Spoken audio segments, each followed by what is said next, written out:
Om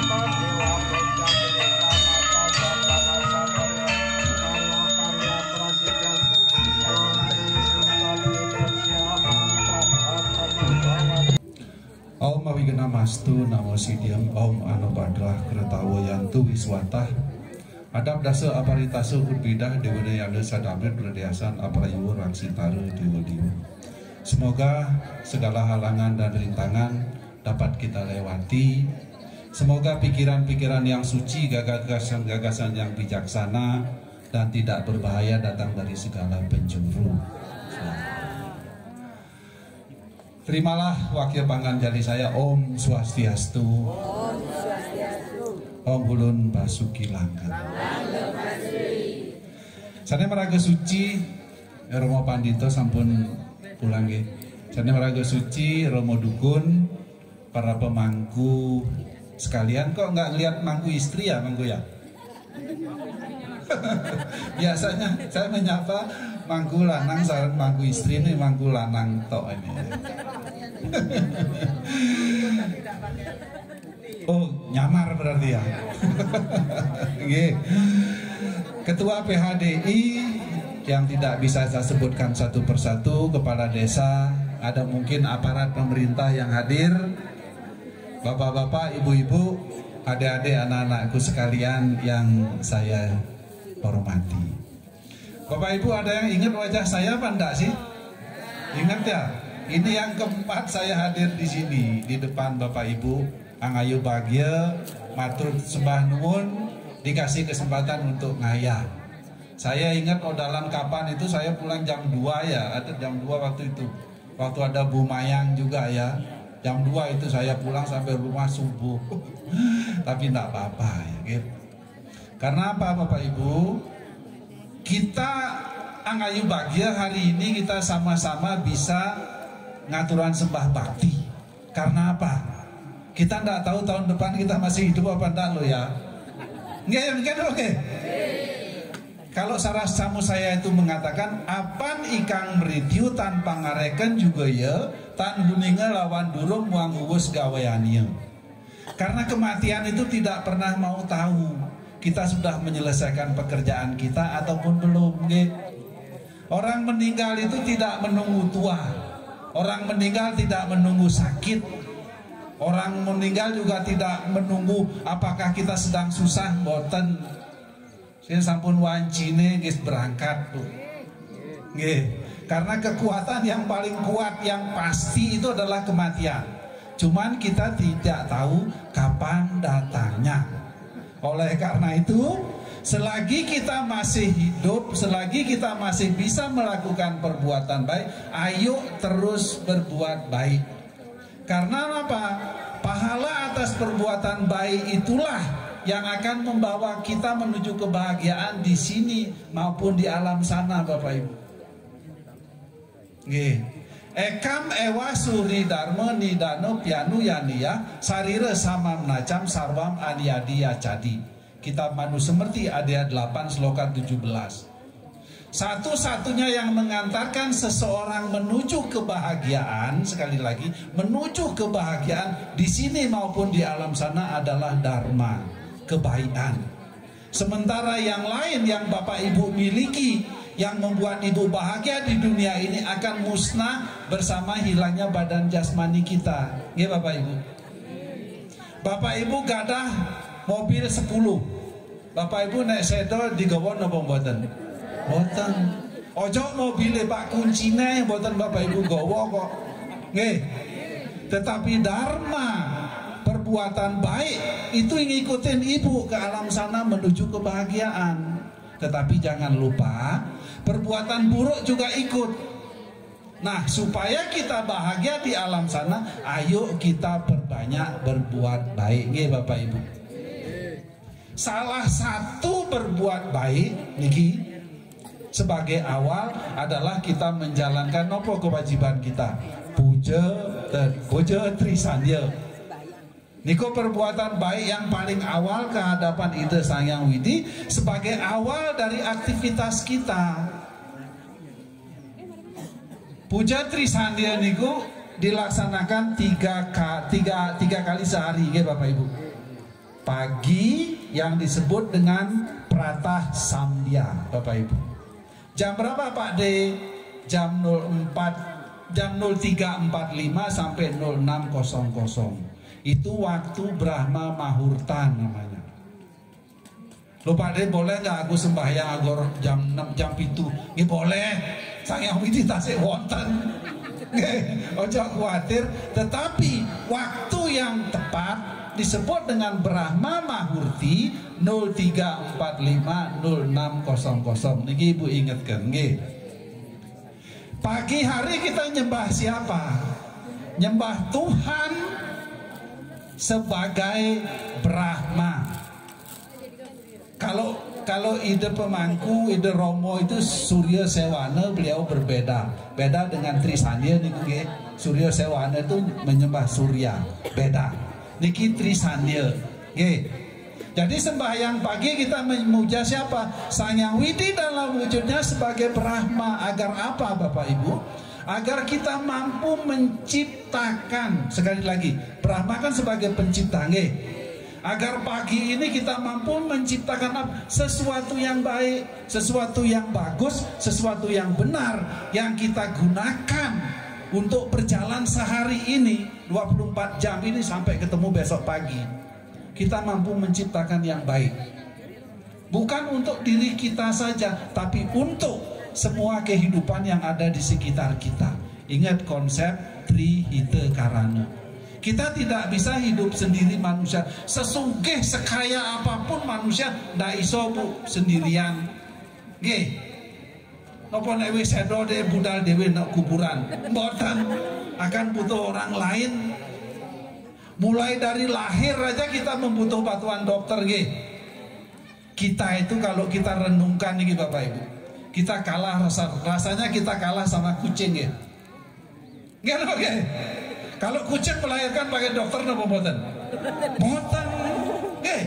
Tapi manusia lahir sitok dokternya kadang isok loro, isok telu. Nggih napa nggih? Lo kucing mana loro mana telu lo gak pakai dokter, Pak. Nggih. Pesan apa yang mau disampaikan? Ayo kita sayangi, ayo kita belajar dari mereka. Itu loh, bahwa kita sebagai makhluk sosial, sekaya apapun, sepinter apapun, tidak bisa hidup sendiri. Pasti akan butuh orang lain. Nah, untuk menciptakan begitu, kita butuh Brahma, butuh Tuhan. Tuhan Brahma bisa menciptakan dibantu oleh siapa Bapak Ibu? Siapa saktinya Brahma? Saraswati. Artinya untuk menciptakan kita harus juga memiliki kecerdasan, memiliki pengetahuan. Tidak bisa kita menciptakan kalau tidak punya pengetahuan. Wong Tuhan Brahma saja mencipta, dia butuh saktinya Dewi Saraswati kok. Apalagi kita manusia yang penuh dengan keterbatasan. Ingat satu hal, manusia lahir karena tidak sempurna, karena masih memiliki kekurangan. Kalau kita sudah sempurna berarti kita apa Bapak Ibu? Amor ing acintya, bersatu dengan Tuhan.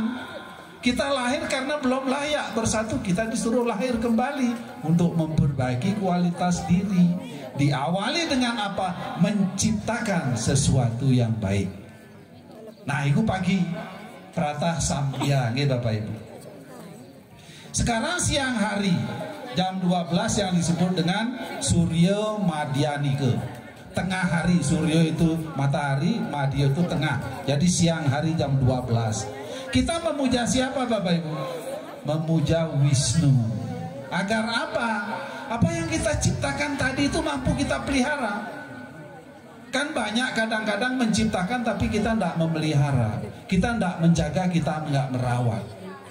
Ajaran Dharma ini ayo terus kita jaga, ayo terus kita lestarikan, ayo kita turunkan, ajarkan kepada anak-anak kita, putra-putri kita. Membaca sloka tadi, tarian-tarian tadi bagian dari ajaran Dharma. Itu harus kita pelihara, harus kita jaga. Kita mohon kepada wujud Sang Hyang Widi sebagai Wisnu. Jam 12 siang hari. Kemudian dalam proses penciptaan, dalam proses perawatan pasti banyak godaan, banyak rintangan. Sembahyang sore malam hari atau sayam samdia atau sandia kala upasana itu pergantian waktu, sandia kala pergantian waktu, upasana itu mendekat, duduk mendekat kepada Ida Sang Hyang Widiwasa. Sore hari kita memuja siapa? Kita memuja Tuhan dalam wujudnya sebagai siwa. Agar apa? Kita mampu mengalahkan godaan, rintangan, halangan tadi yang menghalangi langkah kita untuk bisa menciptakan yang baik, untuk bisa memelihara hasil ciptaan kita. Kita memohon kepada siwa, ya Bapak Ibu. Bukan untuk mengalahkan si A, si B, si C, boten, untuk mengalahkan godaan yang ada di dalam diri kita. Dalam diri kita. Karena apa? Di dalam Kekawin Ramayana mengatakan raga di musuh mapar rihatnya ya temuannya tan madoring awak. Musuh itu ada dalam diri kita.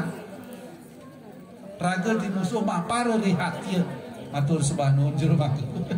Terhormat nih mangkunya ngasih minum sampai pembawa acara. Jadi karena musuh ada di dalam diri kita, ayo kita mohon kepada Tuhan sebagai siwa.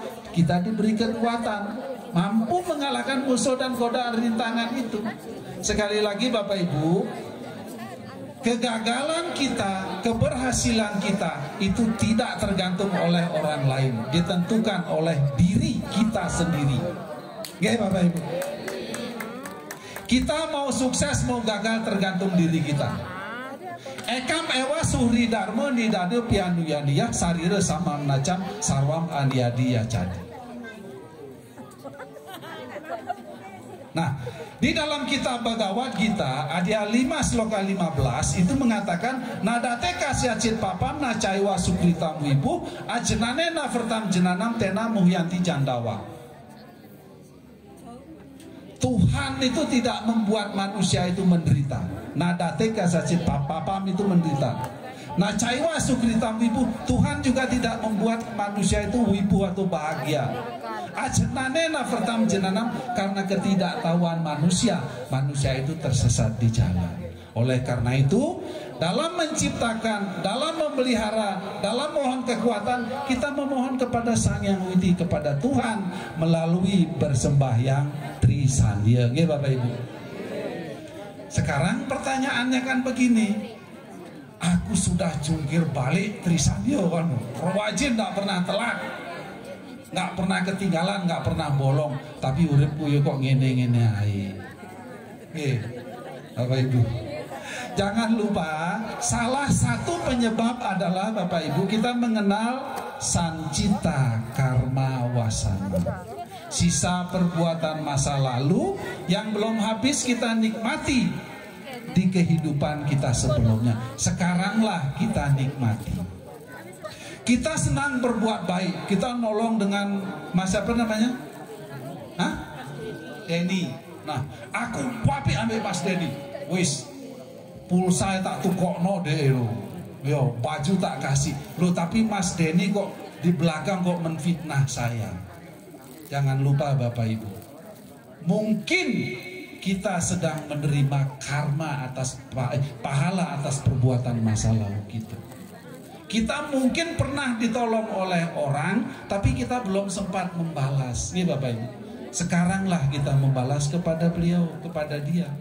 Jangan lupa, segala sesuatu yang terjadi di alam ini tidak ada yang kebetulan Pak. Semua sudah ditentukan oleh Tuhan yang mengatur.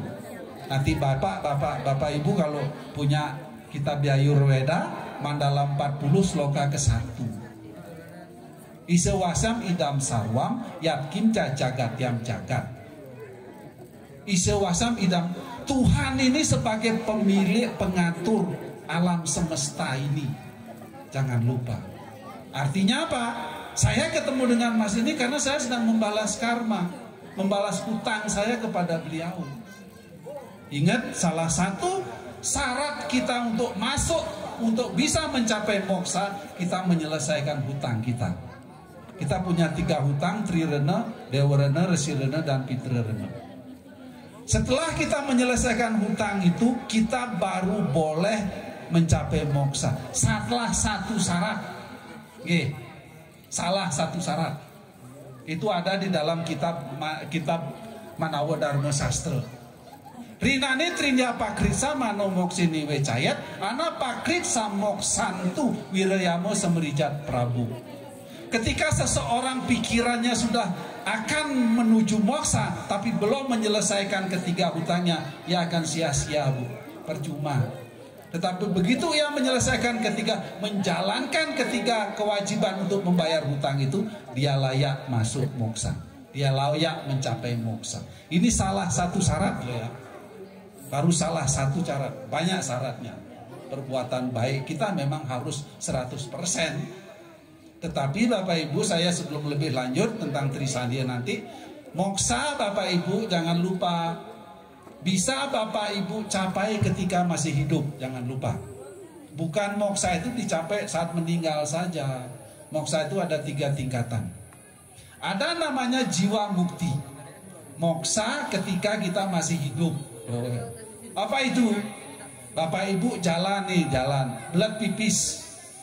Wih, nyari ramai ini belat pipis di mana, ngempet guys. Tiba-tiba kok ada WC umum, Bapak Ibu bisa pipis di sana, lego kan? Nah itu moksa Bapak Ibu guys. Sudah tidak terbebani pikiran oleh ngempet mergo pipis tadi, ya. Tetapi bukan hanya sekedar tercapainya keinginan yang disebut jiwa mukti. Kita mampu menerima segala keadaan itu dengan penuh sukacita. Mensyukuri angayu bahagia patut. Itu jiwa mukti. Kita dipisuhi ya terima kasih. Kita tidak disopo ya matur sembah nuwun. Kita nggak punya duit ya setungkara. Kita masih hidup ya sabar juga, termasuk jiwa mukti itu. Kemudian yang kedua, wideha mukti. Ketika kita sudah meninggal tetapi tidak moksa, tapi kita masih terikat oleh karma wasana perbuatan kita. Orang meninggal kan sudah tidak pengen makan, tidak pengen minum, itu moksa dia sudah. Tapi wideha mukti, karena sang Atman masih terikat oleh perbuatannya, oleh sisa pahala perbuatannya, oleh karma wasana. Tapi dia sudah tidak pengen minum, tidak pengen makan, tidak pengen tidur kan, bebas dia sudah. Itu namanya wideha mukti. Kemudian yang ketiga purna mukti. Nah ini bersatu dengan Tuhan Ide Sang Yang Diwasa Amor ing Acintya. Oh, itu yang tujuan akhir kita. Tetapi Tuhan itu Maha Pengasih, Maha Penyayang. Kita diberi kesempatan untuk memperbaiki kualitas diri kita dengan proses punarbawa atau reinkarnasi. Nah oleh karena itu ayo kita isi kesempatan reinkarnasi ini untuk berbuat baik. Tadi adik kita mengutip Bhagavad Gita, ada yang 4 sloka 8 tadi adik ya, mana yang baca tadi? Sloka 4 sloka 8 itu kan paritranaya sadunam winasaya caduskritam dharma samsya panartaya sampawani yugi yugi. Ketika kita sudah mampu paritranaya sadunam, mampu menegakkan kebaikan satu di dalam diri kita, winasaya caduskritam, melenyapkan keburuan atau duka dalam diri kita, dharma samsya panartaya, dengan jalan menjalankan dharma, sambawani yugi yugi, kita diberi kesempatan untuk lahir dari zaman ke zaman. Oleh karena itu ayo kita manfaatkan proses kelahiran kita sebagai manusia untuk memperbaiki kualitas diri kita. Nggih Bapak Ibu. Salah satu baru nanti kalau salahnya banyak yang lain. Salah satu ingat kewajiban kita melakukan puja Trisandya. Purwam sambyang japam sitet swakali caparam cima paci mamtu sama sine malam hati di wakritam. Kita Manusmriti ada 2 sloka 101. Ia yang duduk di pagi hari mengucapkan mantra Weda akan dihapuskan segala dosa yang ia lakukan di malam harinya. Ia yang duduk di sore hari mengucapkan mantra Weda akan dihapuskan dosa di siang hari yang ia lakukan. Nggih, sakjane gampang ya Bapak Ibu. Tetapi susah, kadang-kadang kita susah. Sulit ya, susah melakukan. Sik ono janji mbek koncoku, gak sida. Sembayange engko sik ae. Ya. Nah, salah satu keberhasilan dari sembahyang ini ditentukan oleh apa? Bagaimana kita melakukan, persiapkan diri untuk bersembahyang niki Bapak Ibu nggih. Ampura. Ada beberapa hal, ada beberapa teman-teman yang masih belum tahu. Ya apa sih sembahyang trisadia yang benar? Niki nek gak dulur padha kaya mboten kula kandhani niki. Syarat yang utama kita ketika kita mau sembahyang niki nggih, itu harus suci dulu. Nggih, suci dan bersih. Suci itu terkait dengan pikiran, bersih itu terkait dengan jasmani kita. Ketika sudah siap untuk bersembahyang nggih, kita sucikan diri dengan melakukan apa Bapak Ibu? Acemana. Acemana kalau semeton kita itu wudu. Nggih, Bapak Ibu kita harus wudu, harus melakukan acemana. Boleh dengan mandi, ingat Bapak Ibu, boleh dengan berkumur, cuci muka, bersihkan hidung, bersihkan telinga, bersihkan kaki, bersihkan tangan. Boleh dengan itu. Ya. Kenapa harus dibersihkan? Ingat, di dalam tubuh manusia ada 12 kotoran. Yang ada 12 benda yang membuat tubuh kita menjadi tidak suci atau kotor. Bapak Ibu baca kitab manusia seperti Adhyaya 5 sloka 135. Puasa cukra masring maja mutrawit pranakar nawit kles masuk dusi ke dua dasa caitin nerina malah. Dua dasa itu 12. Nerina mala membuat kita menjadi kotor. Mulai dari apa Bapak Ibu? Dari mata dulu nggih. Saya ingat Bapak Ibu. Kotoran mata itu apa? Ketek. Ya, itu membuat diri kita kotor. Sembahyang cek ketean. Makanya harus cuci muka kan? Itu pertama. Kedua apa? Air mata. Ketika kita sedih, menangis, kenapa juga ketika ada keluarga meninggal kan tidak boleh ketetesan air mata nggih? Karena itu adalah kotor. Terus ketiga adalah kotoran hidung. Nah Bapak Ibu kalau sudah, ya Ibu benar, jangan rajin kelingkingnya, ya kelingkingnya gerilya terus kalau sudah di Mandala Utama, jangan sudah sak gatel-gatel dikirikan aja wis gak usah dikurak. Jadi kotoran hidung. Kemudian yang ketiga kotoran, yang keempat kotoran telinga, yang kelima air liur. Nggih. Oleh karena itu masuk Mandala Utama tolong jangan meludak. Nggih. Ditelan aja kalau memang atau dipakai minum silahkan. Kemudian keringat, ya keringat hati-hati Bapak Ibu masih keringetan. Kemudian berikutnya adalah air kecil. Air kecil itu apa? Pipis. Nggih, pipis. Ingat harus bersih pipis. Kalau memang mau kebelet pipis di sini ya ke pipis dulu, keluar kamar mandi nanti dibersihkan, lakukan acemana ulang baru masuk. Kemudian adalah air mani. Bapak Ibu kalau malam habis ronda ingat kalau sembahyang pagi harus mandi dulu nggih. Ronda. Kemudian air besar. Air besar itu kotoran. Nggih. Kemudian air besar, kemudian apalagi tadi?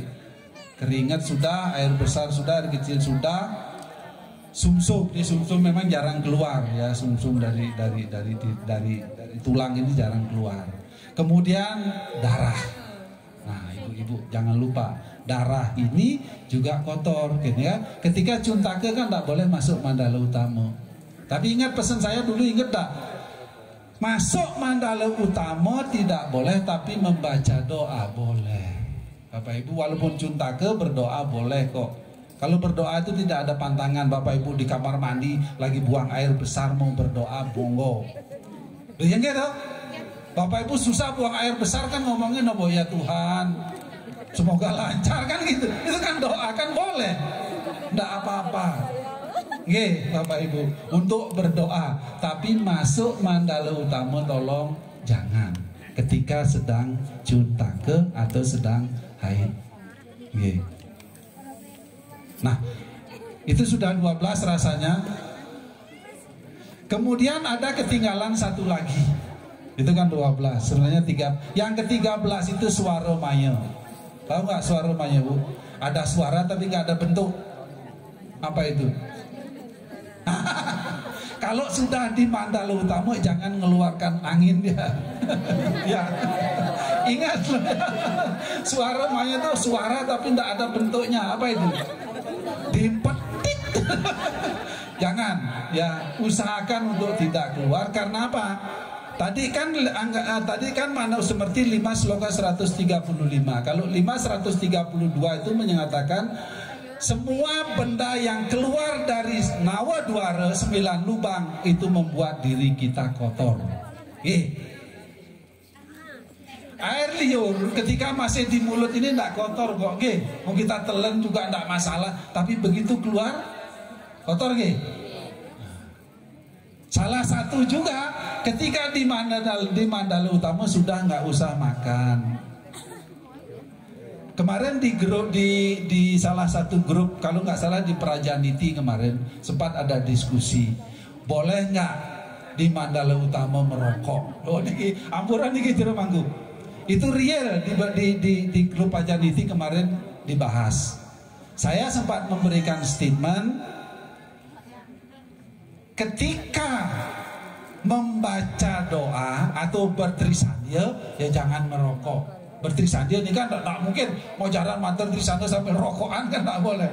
Tapi kalau menunggu, kalau saya ya silahkan. Apalagi di Bromo dingin nggak merokok kan nggak enak rasanya. Ya, tapi kalau melihat kitab Manu seperti ada 5 sloka 132 tadi, segala benda yang keluar dari tubuh kita membuat kita kotor. Ngerokok kan mengeluarkan asap, ya kan? Artinya apa? Tubuh kita jadi kotor. Silahkan Bapak Ibu pikir sendiri, apakah boleh merokok atau tidak? Silahkan. Silahkan. Karena saya kasih tahu slokanya, Bapak Ibu.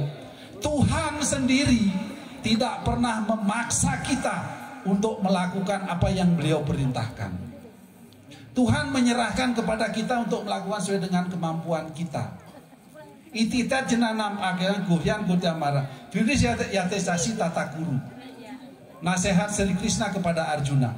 Ajaran yang rahasia ini telah aku berikan, aku ajarkan kepadamu. Sekarang kamu berbuatlah sesuai dengan pemahamanmu. Silahkan.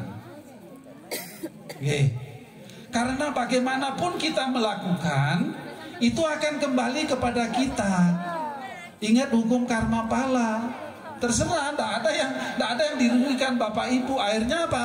Kita bersembahyang hanya dapat keselito, boten oleh pahalai. Padahal tujuan kita bersembahyang apa? Mendapatkan pahala dari Sang Yang Widi, kan begitu, Nah itu aja mana sudah ya Bapak Ibu. Bersih secara fisik harus dengan apa?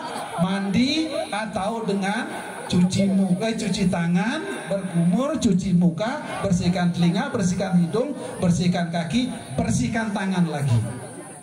Ada pertanyaan, kenapa Pak D? Tangan ini diibaratkan sapu, Bapak Ibu. Kalau kita nyapu kan harus bersih sapunya.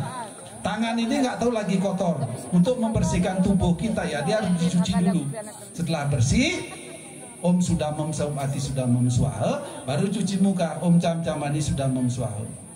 Om Strodadi Indriadi sudah memsawati telinga.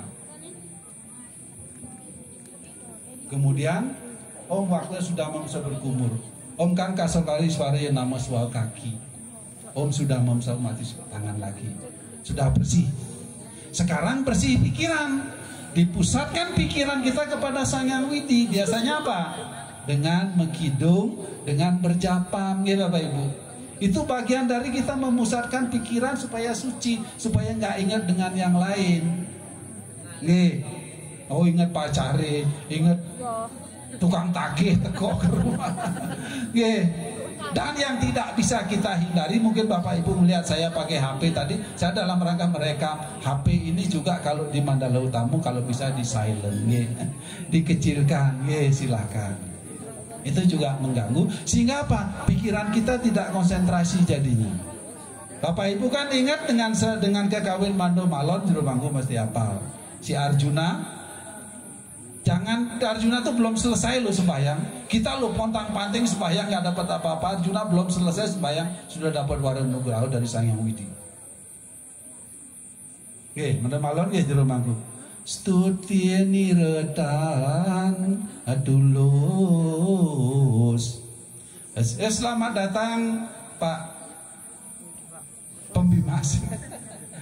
Sinehuran Paramarta siwa anakku wus katon abi metan temung tekabe hana panganugrahanku sadu sakti winim besara Pasupati sastra kastu pangarannya nihan ulati. Jadi sebelum selesai sembahyang si Arjuna itu sudah dikasih hadiah, sudah dipanggil oleh Siwa mendapat senjata sadu sakti. Kita kan berharap begitu ya Bapak Ibu. Oleh karena itu ayo awali kita dengan kesucian pikiran dulu, benar-benar konsentrasi kepada Sang Hyang Widi untuk sembahyang, lihat Bapak Ibu. Nah,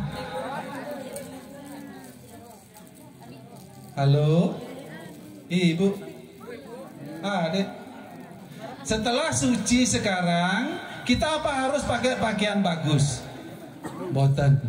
Pakai pakaian yang menutupi anggota tubuh tetapi bersih. Dan jangan lupa adalah menggunakan senteng. Menggunakan apa namanya sini bedbed ya namanya. Kalau kampo mungkin ya kampo. Untuk apa Bapak Ibu? Untuk tubuh kita ini terdiri dari 3 unsur. Dewa angga, manusia angga, buta angga. Dewa angga itu dari kepala ke atas. Manusia angga dari dari leher ke atas dewa angga, leher sampai di udel manusia angga, udel ke bawah buta angga. Kalau kita melihat mengatakan buta, berarti kan sesuatu yang buruk, sesuatu yang kotor, sehingga kita ikat dia. Kotoran ini supaya tidak ke atas mengganggu pikiran kita. Kan tidak mungkin, wes tubuhku tak ada kena cobai bokongku, kan tidak bisa, tetap di bawah. Oleh karena itu harus diikat. Barangkali nanti Bapak Ibu mendapat pertanyaan, kenapa sih harus pakai senteng? Salah satunya itu. Buta angge ini kotoran supaya tidak mengganggu pikiran kita. Ayo kita ikat dia dengan senteng. Kampung Bapak Ibu. Yang laki-laki kalau di sastra jangan lupa menggunakan udeng. Kalau yang perempuan jangan lupa rambutnya diurai boten sakit Bu, malah nggak boleh. Karena apa? Itu hanya simbol ya. Rambut terurai itu melambangkan kita sedang ada dendam, ada marah. Ingat istrinya bukan istrinya si Pandawa, Drupadi kan, ketika dia diseret oleh Dursasana waktu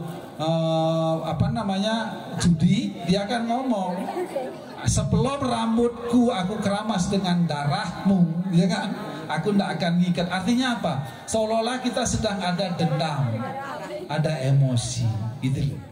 Sementara udang adalah lambang pengekarangan pikiran. Kalau Bapak Ibu, nanti udang itu ada 3, nanti lain kali saya jelaskan.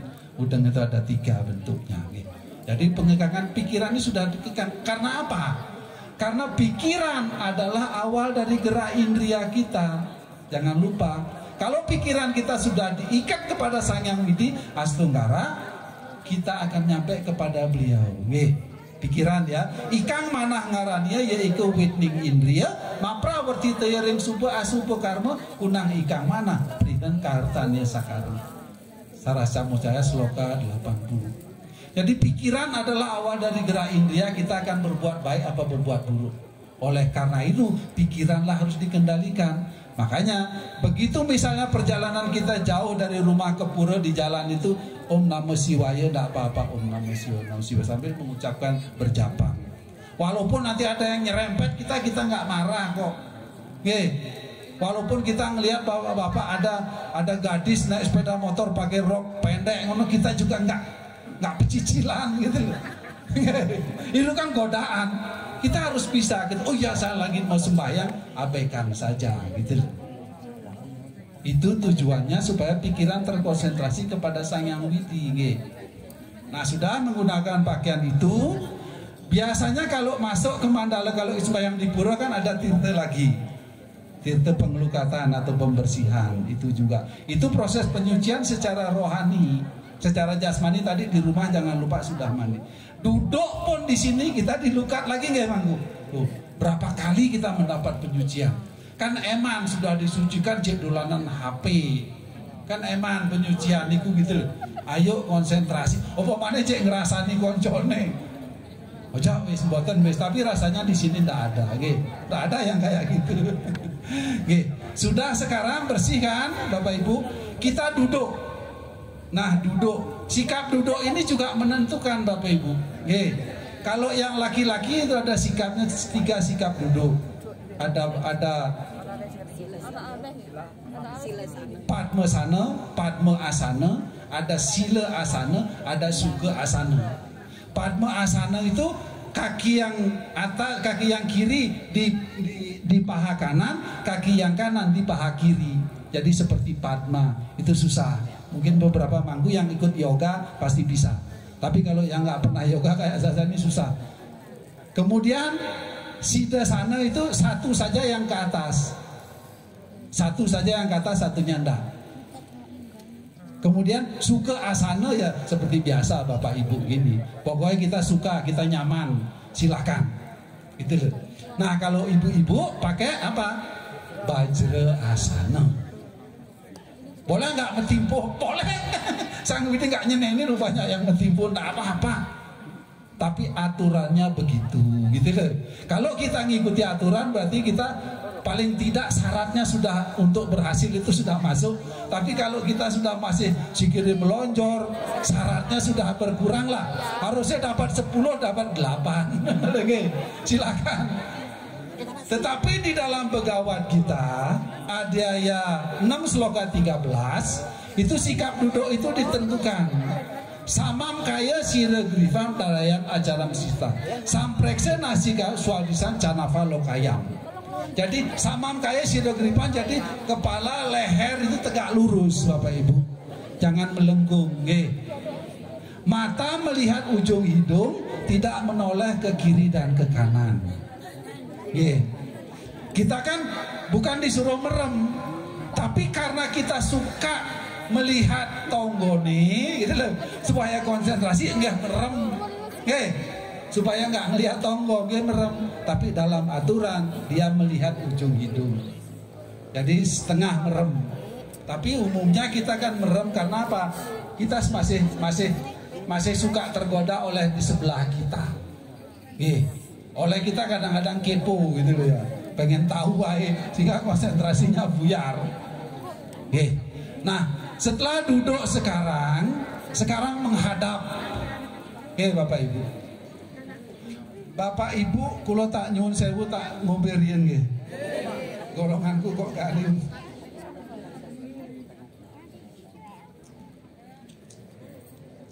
Sekarang duduk menghadap kemana kalau orang Hindu sembahyang? Menghadap ke timur atau menghadap ke gunung utara? Timur itu kawit, wit wetan, wit asal. Kalau sudah ada Padmasana atau pelinggih sebagai acuan, ibu menghadap ke sana. Walaupun ibu mikir pelinggih